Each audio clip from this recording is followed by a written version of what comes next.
अपने आसपास नजरें घुमाकर देखेंगे तो पता चलेगा कि हेयर फॉल अब एक कॉमन समस्या है, पर घने काले लंबे बाल ये हम सबकी ख्वाहिश भी है। एक तरफ समस्या तो एक तरफ हमारी इतनी बड़ी ख्वाहिश, ऐसे में कोई क्या करेगा। अब मुझे ही देख लीजिए आप, जब बाल रेत की तरह इस तरह फिसलने लग जाएं तो इंसान क्या करेगा?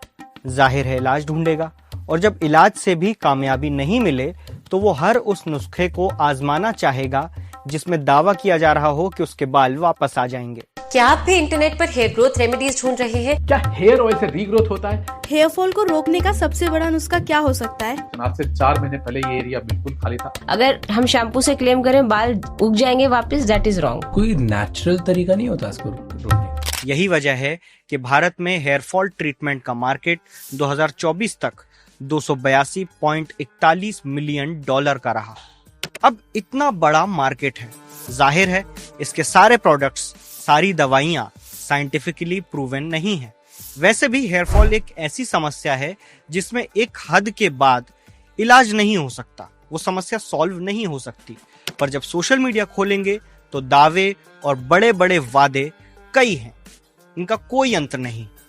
सिर्फ 10 दिन में बालों का झड़ना रोकें, 30 दिन में खोए हुए बालों को वापस लाएं, बालों का रामबाण इलाज है ये तेल। कुछ ऐसा ही हुआ पंजाब के संगरूर में 16 मार्च 2025 को एक कैंप लगाया गया।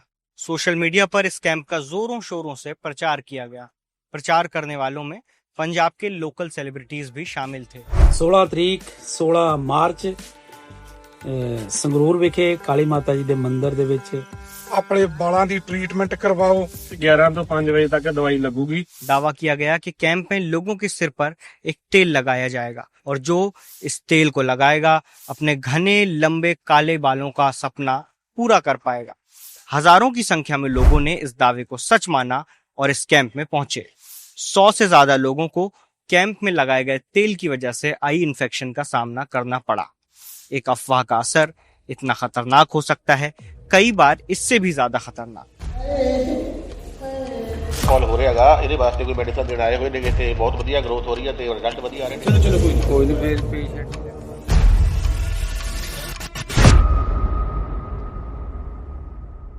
मेरा नाम सिद्धार्थ है और मैं द क्विंट में बतौर फैक्ट चेकर काम करता हूँ।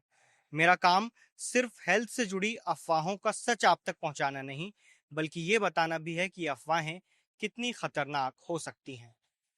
हम आए हैं संगरूर, ये समझेंगे कि हेयर ट्रीटमेंट का ये दावा इतनी बड़ी संख्या में लोगों तक कैसे पहुंचा।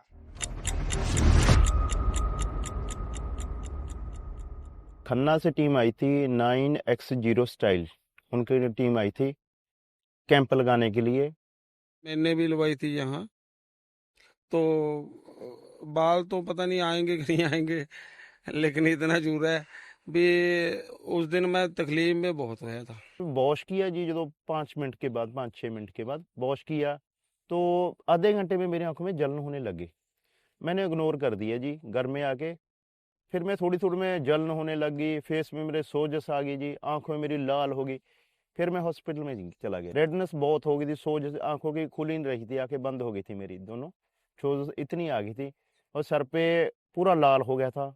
तो मेरा चेहरा मेरा खुद को पहचान नहीं आ रहा था। अभी 60-70-80 बंदे तो संगरूर में थे हॉस्पिटल में, जिनकी आंखों का बुरा हाल था, रो रहे थे। लेडी तो बहुत ज्यादा चला रही थी, मचलाने लगी, खुलने भी नहीं लगी, सूज भी गई।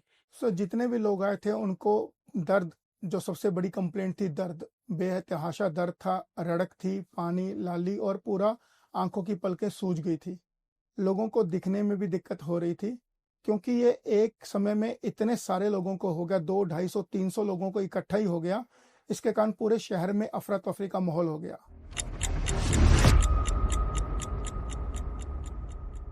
फेसबुक पे बहुत मैसेज आते, अच्छे से कलाकारों ने भी बताया भी इधर काली देवी मंदिर में कैंप लग रहा है 16 तारीख को, फ्री में कैंप लगा रहे थे। और एक कोई तेल वगैरह था इनका, वो बेच रहे थे कि ग्रोथ के लिए, नियर अबाउट 1000 की कीमत का वो तेल था। वहाँ पे इतनी भीड़ होगी, वहाँ पे कलर लगाने वाले की इतने गंजे इकट्ठे हो गए, बहुत दूर दूर से लोग आए थे। वहाँ पे कंट्रोल करना बहुत मुश्किल हो गया था। जब जिन जिन लोगों ने कलर लगाया, कम से कम 5-6 हजार लोगों ने लगवाया था। 5-6 हजार लोगों ने लगाया था। जहाँ से लोग पहले खन्ना जाते थे लगवाने, इनका हेड ऑफिस जो है खन्ना में है, वहाँ पे लोग लगाने जाते थे, जहाँ के लोकल आदमी भी लगाने जाते थे। जिन लोगों ने कैंप लगवाया था उन लोगों ने ही लोगों को ऐड के जरिए, फेसबुक के जरिए, व्हाट्सएप के जरिए सबको बताया था 16 मार्च को काली माता के मंदिर में कैंप लग रहा है। वो कह रहे थे 3-4 बार लगवाना पड़ता है और इसको अब समझ नहीं आ रहा था। वैसे कैंप तो लगा दिया उन्होंने। दिक्कत ये है भी कैंप लगाने से पहले या तो उनकी बुकिंग करते भी इतने लोग लगा सकते हैं, ये नहीं है भी जोड़ा भी गया उसके लगा दो, जिसका भी जाना जाओ, जल्दबाजी में जितना मर्जी लगाई जाओ। जब डॉक्टर के पास कोई पेशेंट आता है और डॉक्टर कहता है कि ये बीमारी, इसका भी इलाज नहीं है हमारे पास, तो ऐसा पेशेंट के पास कोई और ऑप्शन होता नहीं है। और ऐसे पेशेंट को हम लोग समझाते हैं कि इसका इलाज नहीं है, आप अपने आप को ट्रेन करो इस चीज़ से लड़ने के लिए, मन को पक्का करो।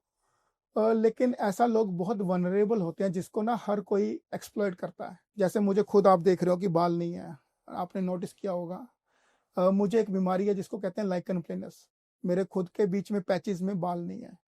तो इसका मेरे डॉक्टर ने मुझे बता रखा है कि इसका कोई सोल्यूशन नहीं है, बाल आ ही नहीं सकते मेरे।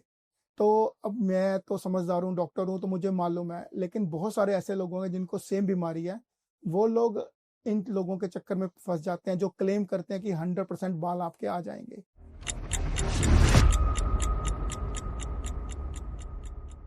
जो मेडिसिन थी that was not a medicine, basically वो एक इरिटेंट था। एक इरिटेंट ने एक डिजीज होती है irritant contact dermatitis. Irritant contact dermatitis क्या है कि जब इरिटेंट स्किन के कॉन्टैक्ट में आया तो उसके स्किन की इन्फ्लामेशन कर दी बहुत ज़्यादा। जो इन्फ्लामेशन इतनी कर दी कि उसमें ब्लिस्टर हो गए।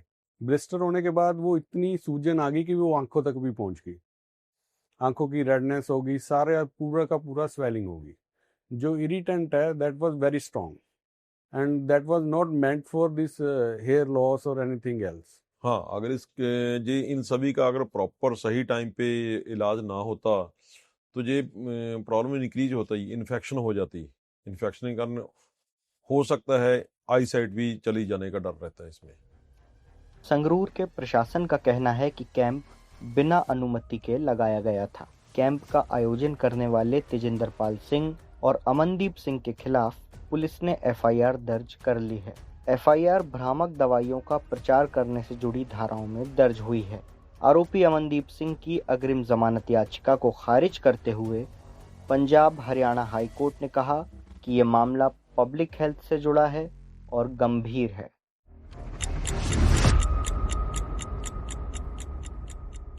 लोगों के सिर पर तेल लगाने के बाद उनकी आंखों में इन्फेक्शन के मामले ने जब तूल पकड़ा, जब ये बड़ी खबर बन गई, तो जो सैलून है जिसकी तरफ से ये कैंप लगाया गया था, उस सैलून को सील कर दिया गया है। वो सैलून यहीं पास ही एक दूसरे गांव खन्ने में स्थित है। लेकिन सवाल ये उठता है कि ये कार्रवाइयाँ अफवाह का असर सामने आने के बाद क्यों होती हैं?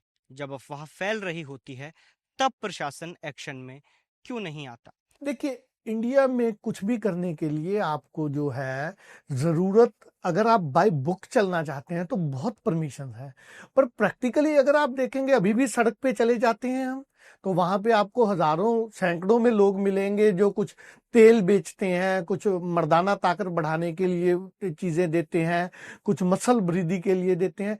तो ये इंडिया में सबसे बड़ी दिक्कत यही है कि लॉ इन्फोर्समेंट जो एजेंसीज हैं उनकी जो वर्किंग है, ड्यू टू करप्शन लगा लीजिए, ड्यू टू पॉलिटिकल सिस्टम लगा लीजिए, जो उनकी वर्किंग है वो वर्किंग जो है वो अप टू मार्क नहीं है। इससे एक ही सीख मिलती है कि आपको खुद अवेयर होना होगा जब ऐसे दावे किए जाएं।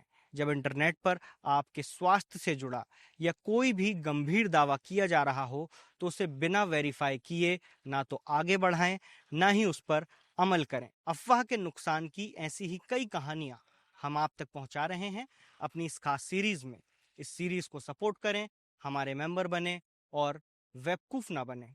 शुक्रिया।